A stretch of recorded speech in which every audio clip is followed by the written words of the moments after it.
Madame, Monsieur, bonjour et bienvenue dans l'invité de la matinale, là où l'actualité rencontre l'excellence. Chaque 12 août, le monde pointe les projecteurs sur les éléphants. La journée mondiale de ces pachydermes invite à réfléchir à la situation critique de ces géants majestueux, victimes de braconnage, de pertes d'habitat et de conflits avec les populations humaines. Au Gabon, pays abritant plus de la moitié du nombre d'éléphants de forêt, le défi est double.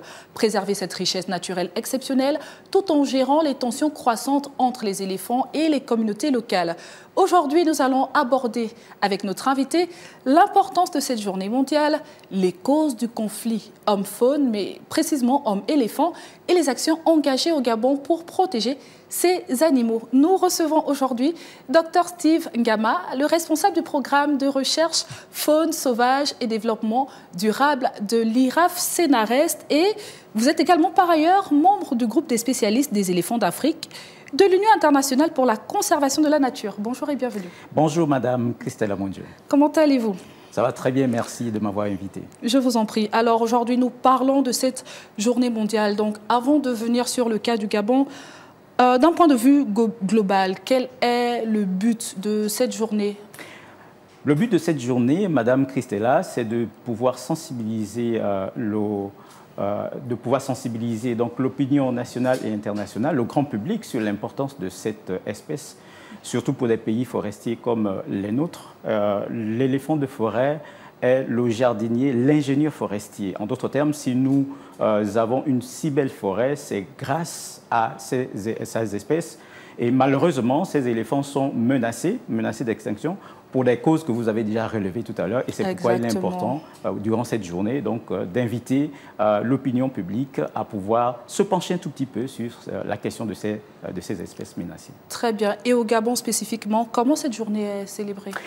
Au Gabon, cette journée est célébrée via une organisation au niveau du Centre national de la recherche scientifique dont je suis chercheur, dont je suis membre.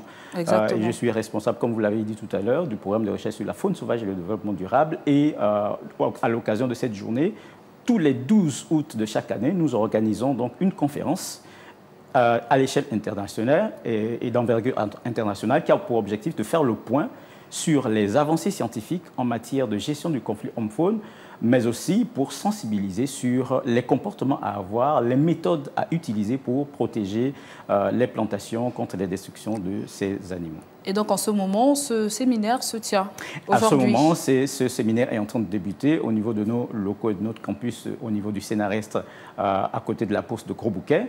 Et cela aura lieu donc aujourd'hui et demain. Très bien, donc nous y reviendrons tout à l'heure. En ce qui concerne la situation actuelle des éléphants au Gabon, nous sommes dans un conflit homme-faune, spécifiquement un conflit homme-éléphant, donc avec notamment les communautés rurales. Premièrement, rappelez-nous les causes de ce conflit. Pourquoi éléphants et hommes font un mauvais mariage, très souvent? Il y a conflit entre hommes et éléphants pour des raisons de compétition de ressources et de partage d'habitat. Très bien. À la base. Donc, vous savez qu'avec notre besoin de développement, nous avons besoin de plus d'espace pour l'agriculture, pour nous installer, et donc nos besoins empiètent sur l'espace des éléphants. Et cela entraîne donc ces compétitions et qui entraînent ces conflits à la base.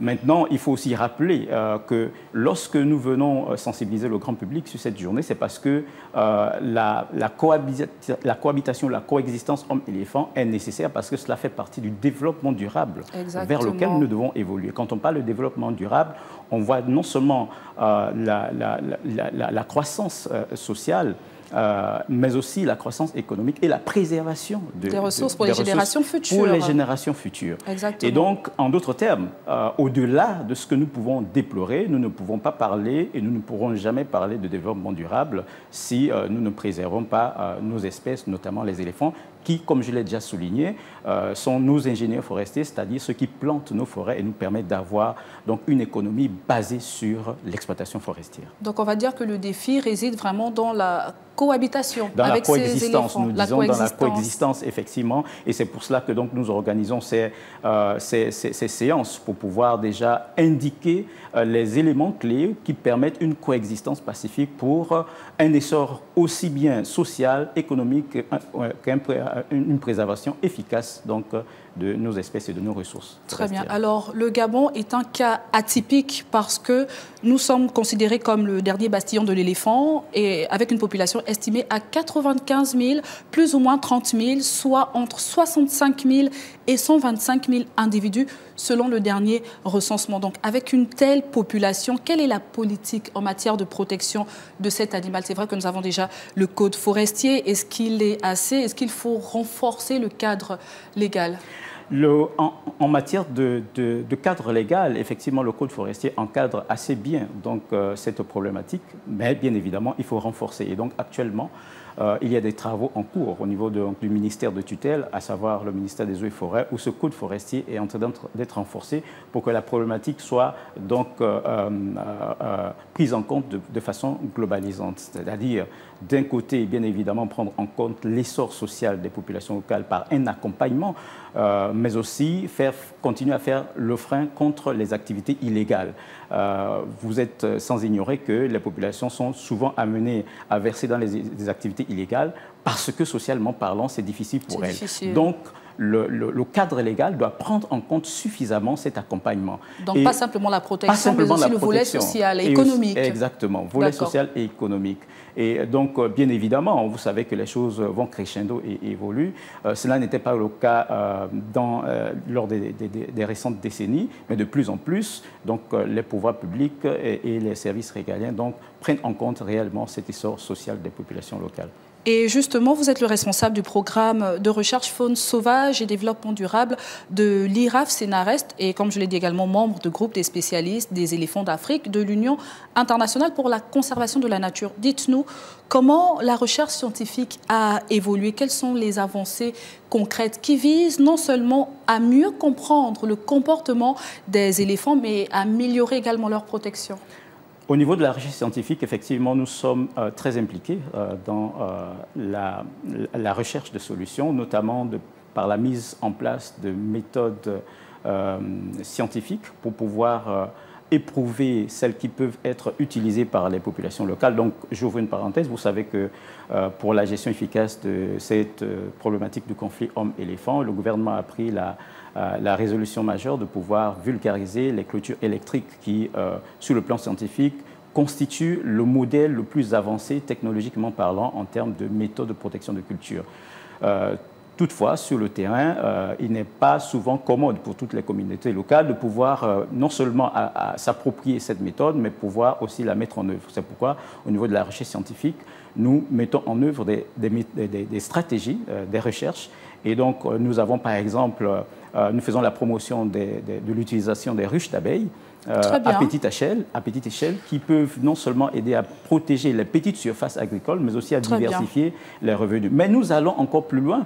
Nous allons observer dans l'arrière-pays comment est-ce que les populations locales elles-mêmes arrivent à gérer le problème. Parce qu'il faut souligner que le conflit homme-éléphant n'est pas nouveau. Et donc, nous avons déjà fait des observations au niveau des populations locales, autochtones, notamment les pygmées, les premiers acteurs au niveau de la zone d'Ikobe, mais même au niveau du monde des Cristal, où là-bas, à cause des pentes, ces populations qui cohabitent depuis longtemps avec les éléphants ont compris que l'éléphant qui est une mastodonte ne peut pas gravir facilement les pentes et donc mettre leur culture au niveau des sommets des collines. Donc il faut aussi des connaissances empiriques pour pouvoir édifier. Exactement. Et donc nous, en tant que chercheurs, nous allons vers ces populations-là. Comme je vous le dis, nous travaillons avec elles, nous observons ce qu'elles font et nous venons vulgariser, comme nous le faisons maintenant, les méthodes qu'elles utilisent depuis des générations. Et donc que le grand public sache qu'il y a des méthodes locales qui existent. Et donc, c'est important de venir, c'est pourquoi nous vous invitons à venir donc, assister à ces journées scientifiques où nous faisons la présentation de toutes ces méthodes que nous étudions et dont nous faisons la vulgarisation aussi. Alors, vous avez parlé d'un point essentiel, donc les actions qui sont menées. Et justement, le 24 mars 2025, donc très récemment, le ministre des Eaux et Forêts chargé de conflit homme-faune, le général de brigade Maurice Ntosui Alogo, s'est rendu dans le département de la Noya à Coco Beach pour lancer officiellement ce qu'on appelle le projet de coexistence pacifique entre l'homme et l'éléphant. Donc, des clôtures électriques ont été installées pour la protection des cultures. Est-ce que ces méthodes sont assez efficaces? C'est vrai que là, vous avez parlé d'autres méthodes qu'on doit ajouter, mais ces méthodes, est-ce qu'elles sont déjà assez efficaces pour régler le conflit? Je vous l'ai dit tout à l'heure, Madame Christella, la clôture électrique est la méthode la plus évoluée sur le plan scientifique. D'accord. Maintenant, les populations ont quelques difficultés. Ça, c'est pour répondre à votre question. Est-ce que cette méthode est efficace? Scientifiquement parlant, elle est efficace à 100%. Mais sur le terrain? Mais il est question d'une appropriation sociologique. Exactement. Et donc, sur le plan de l'appropriation, c'est là que se pose le problème. Parce qu'une clôture électrique, elle ne garde son efficacité que si elle est entretenue. Et quand je dis qu'elle doit être entretenue, c'est que toute la végétation autour doit être constamment dégagée. En d'autres termes, un propriétaire ou un bénéficiaire de clôture électrique doit la nettoyer chaque mois. Exactement. Et ne pas laisser la clôture sans être nettoyée pendant plusieurs semaines. Donc, la méthode elle est efficace. Le législateur et le gouvernement n'ont pas tort de faire la promotion de cette méthode. Parce derrière, il faudrait accompagner. Mais derrière, effectivement, non seulement il faut accompagner, mais plutôt aussi sensibiliser. C'est pour ça que nous passons sur les médias pour pouvoir attirer l'attention du grand public. Lorsque une clôture électrique vous est accordée, sachez que vous en êtes propriétaire et vous en êtes responsable. Ce n'est pas au gouvernement, ce n'est pas à monsieur le ministre de venir l'entretenir à votre place. Parce que pour vous développer durablement, certes, vous avez besoin de protéger vos cultures, mais nous avons aussi tous besoin, vous avez besoin de ces éléphants-là qui continuent à planter vos forêts pour que ces forêts soient en bonne santé. Et pour la préservation de cet écosystème-là. Exactement. Et donc, justement, quel rôle ces communautés rurales-là doivent jouer, en plus de pouvoir nettoyer la clôture? Parce que ce sont les premières personnes qui coexistent, on va dire, avec les éléphants. C'est déjà être compréhensif. D'accord. Déjà savoir que même si le patrimoine naturel appartient à l'État, mais ces communautés font partie de l'État. Elles sont l'État, ces communautés. Parce qu'il y a une désappropriation de la ressource au point que, voilà, comme le ministre l'a si bien fait, et vous l'avez signifié, est allé lancer cette initiative louable. Malheureusement, très peu de communautés vont s'approprier. Donc nous lançons en tant que scientifiques un cri d'alarme vers les populations pour que vraiment elles prennent à bras le corps ces méthodes. Ça, c'est un de deux. Qu'elles apprennent à s'approprier l'éléphant qui est un patrimoine pas seulement écologique mais aussi social et culturel. Parce que dans nos cultures, l'éléphant est un symbole fort. Et donc, nos communautés, nos populations, nos aïeux ont toujours cohabité avec et ont coexisté avec les éléphants. Il y a des méthodes, il y a des manières de faire. Ce n'est pas le développement qui doit nous amener à délaisser ces pratiques culturelles. Au contraire, nous devons les préserver pour continuer à coexister avec les éléphants. Très bien. Avant de terminer, rapidement, tout à l'heure, vous disiez que l'éléphant, il est herbivore. Donc, face à un éléphant, comment l'homme doit se comporter? Et justement, quand je parlais, j'interpellais les communautés locales et le grand public par rapport aux pratiques que nous avons, mais depuis des générations, nos parents qui ont vécu dans les villages savent comment se comporter devant un éléphant. Un éléphant est un herbivore, ce n'est pas un carnivore. Il est différent de la panthère. La panthère est un carnivore qui mange de la viande et donc qui peut chasser. L'éléphant ne chasse pas et il n'a aucune raison biologique de pouvoir s'en prendre à un quelconque animal, encore moins à l'homme. Le seul élément qui puisse l'amener à s'en prendre à un autre animal, c'est de pouvoir se défendre. Et donc, qu'est-ce qu'il faut faire devant un éléphant? Ne pas le faire sentir en danger. Par exemple, quand il arrive dans un village, ça ne sert à rien de jeter des gourdins sur lui ou de crier. Mettez-vous simplement de côté. S'il commence effectivement à casser votre case, malheureusement, la meilleure solution, ce n'est pas non plus de jeter les gourdins sur lui, c'est de vous écarter, d'aller peut-être voir la gendarmerie à côté ou l'autorité qui sera à côté, peut-être avec une arme appropriée pour pouvoir s'en débarrasser, parce que là, il s'agit d'un éléphant à problème, il faut le maîtriser. Sinon, normalement, il faut rester tranquille, le laisser faire ce qu'il a à faire parce que l'éléphant, ça c'est le deuxième élément, le dernier sur lequel je vais revenir, à côté du fait qu'il n'est pas un chasseur, il passe la plus grande partie de son temps à chercher à se nourrir. Et donc, même s'il vient dans votre village, lorsqu'il aura pris ce qui est nécessaire pour son alimentation, il finira par partir, il ne restera pas dans votre village. D'accord, voilà, merci beaucoup. Nous sommes arrivés à la fin de cet entretien. Dr Steve Ngama, je rappelle pour les téléspectateurs que vous êtes le responsable du programme de recherche faune sauvage et développement durable et membre du groupe des spécialistes des éléphants d'Afrique de l'Union internationale pour la conservation de la nature.